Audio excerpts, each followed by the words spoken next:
Imagine a place where the sky lights up with lightning every single night. No, it's not a movie scene or a sci-fi planet. This place is 100% real, and it's happening right now on Earth.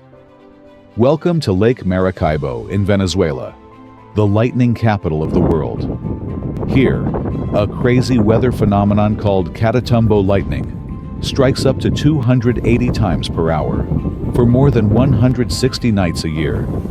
And get this, it happens in the exact same spot, over and over again, like the clouds are on repeat. So if you ever visit Venezuela and think you're seeing a glitch in the sky, nope, it's just Earth showing off.